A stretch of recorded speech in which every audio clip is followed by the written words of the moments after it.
નમસ્કાર ખેડૂત મિત્રો, મારું નામ છે અલ્કેશ પટેલ અને મારી યુટ્યુબ ચેનલ છે ખેતીની વાત મારું ગુજરાત. મારી દુકાનનું નામ છે હિન્દુસ્તાન એગ્રો સીડ્સ, કાલાવડ, તાલુકો કાલાવડ, જિલ્લો જામનગર. હવે મિત્રો, આજે આપણે વાત કરવાની છે એક ખાતર વિશે, ઓર્ગેનિક ખાતર વિશે, જેમનું નામ છે સુપિક સોઇલ. હવે મિત્રો, સિગ્મા કંપનીનો આવશે સુપિક સોઇલ. સુપિક સોઇલ વસ્તુ શું છે, શેમાં વાપરવાથી શું ફાયદો મળે છે, એના વિશે આપણે થોડી ચર્ચા કરશું. તો આ મિત્રો, સુપિક સોઇલ જે વસ્તુ છે એ એક કાર્બન છે, ઓર્ગેનિક કાર્બન. આની અંદર ટેકનિકલ વાઇઝ લખેલું જ આવશે કે આની અંદર 14% ઓર્ગેનિક કાર્બન આવે છે, જે જમીનની ફળદ્રુપતા વધારવામાં ખૂબ જ અગત્યનો રોલ હોય છે. અત્યારે આપણે દેશી ખાતર મળવું ખૂબ મુશ્કેલ થઈ રહ્યું છે. તો એની અવેજીમાં તમારે સુપિક સોઇલનો 1 એકરમાં 1 લીટર વાપરવાથી સેમ સરખું રિઝલ્ટ તમે જોઈ શકશો. આનાથી આ વાપરવાથી મિત્રો તમે નજર સામે નિહાળી શકશો કે તમે 2 ક્યારા છોડી દેવાના. 1 એકરમાં આનું પ્રમાણ છે 2 ક્યારા છોડી દેવાના. આ વાપરશો એટલે જમીન તમારી એકદમ પોચી ભરભરી બની જશે. શું કામ એને? તો કે આની અંદર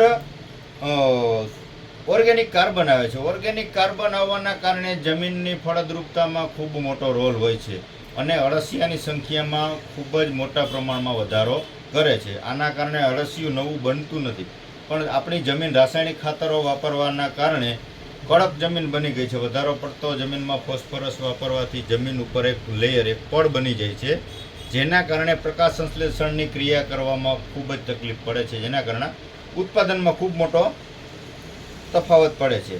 તો મિત્રો, આ વસ્તુ એ છે કે જમીનની પોચી રાખશે, જમીનની ફળદ્રુપતા વધારવામાં ખૂબ જ મોટું કામ કરશે. અળસિયાનું પ્રમાણ ખૂબ જ વધશે. જમીનમાં જ્યાં સુધી પોલાણ હોય, ઊંડે સુધી અળસિયા જતા રહ્યા હોય. સુપિક સોઇલ વાપરવાથી જમીન પોચી બનશે, એને ખોરાક મળશે. જે અળસિયાને ખોરાક જે જોઈએ જે એ ખોરાક મળશે એટલે અળસિયા ઉપર આવશે, જમીન એનાથી પોચી બનશે.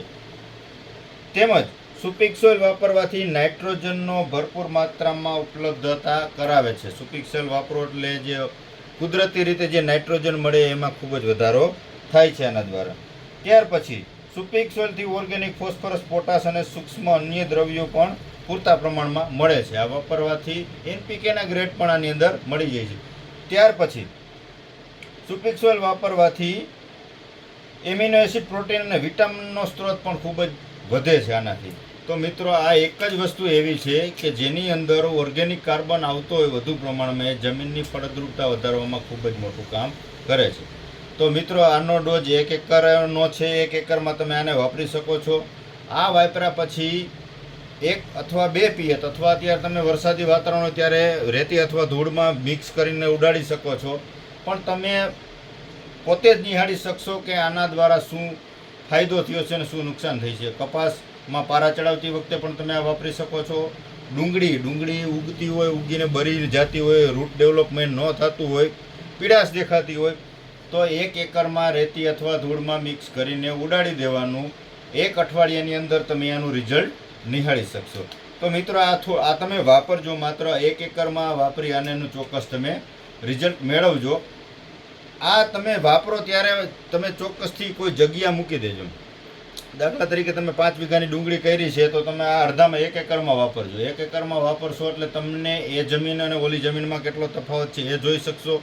આ ક્રોપ અને ઓલા ક્રોપમાં કેટલો તફાવત છે એ પણ તમે નિહાળી શકશો. એટલે કપાસ, મગફળી, ડુંગળી, સોયાબીન, મરચી, કોઈ પણ પાકની અંદર આ વાપરી શકાય છે. કેમ કે ઓર્ગેનિક કાર્બનની આપણા સૌરાષ્ટ્રની અંદર ખૂબ જ અગત્યની જરૂરત રહેલી છે. તો મિત્રો, આ ચોક્કસ અત્યારે આજના વિડીયોની અંદર માત્ર તમને એક ખાતર વિશે જ માહિતી આપવાની હતી. સુપિક સોઇલ જે સિગ્મા કંપનીનો આવે છે, બધા એરિયાની અંદર મળી રહેશે.